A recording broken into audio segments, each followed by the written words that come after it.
the way the world grows. You are the change. Only the collective effort of your generation and those that follow have the power to converge all cultures on world peace in wisdom. It is very important that you understand that the change is not going to come from the outside, that you have to rise and rise again until you become a great being. Giving a stranger who will never compare to inspiring and beloved authors the control over your or your children's education is a very dangerous idea. School must always take second place to secular, profound, fact-based self-education, where the teachers are humanity's most beloved and clear thinkers and writers, philosophers, and bringers of positive and powerful ideas. In the age of narrated books, and all parents should narrate great books on their own as a keepsake, there is no reason why philosophy or philosophia, the art and love of wisdom, should be kept away from students. And likewise, in this age of computers, it makes absolutely no sense why a child should not be taught how to program them. Standardized education classroom teachers can only present lowest common denominator education, which usually ends up being not education at all, but an exercise in memorization, which is fraud in this context. Real education demands individual instruction. It must be self-directed, properly paced, and in the right sequence. Programming really reveals how ineffective standardized education is. To truly learn programming, students must make programs that bring them a sense of accomplishment.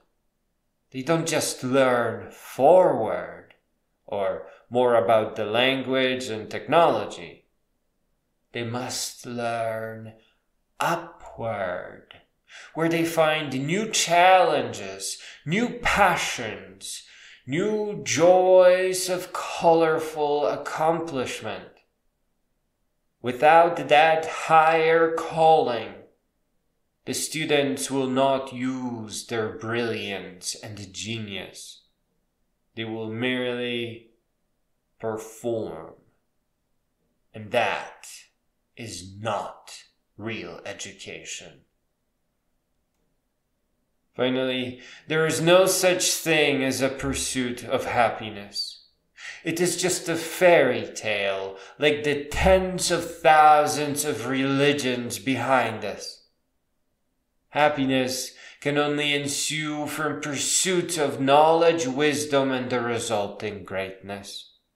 We don't say we grow forward to advance our career and improve our feelings. We say we grow up, we rise up, and we hold greatness in the highest regard. No one can take you up. You must accept the responsibility for your own self-education. If you can't handle it, if there is just no way that you can listen to a narrated book, then you are going to have to clear a way, because you are not meant to live like this. You are charged with growing all the way up until you too become a great being. It is okay if you don't know where to start. Simply get a backpack and start preparing for tiniest of hiking adventures, where you will be granted the peace and time to listen to all the profound books that have thus far been denied to you. Start with all the books that are loved by intellectuals, the profound volumes that change lives. And then jump to all the books about history of philosophy, the great ideas that philosophers hope to share with you await. The one thing that philosophers always agree on, and the reason why they send their best thoughts into the future, is that you, the educated, the great, the force of nature, and the great many others like you, are the change. You are the prime movers.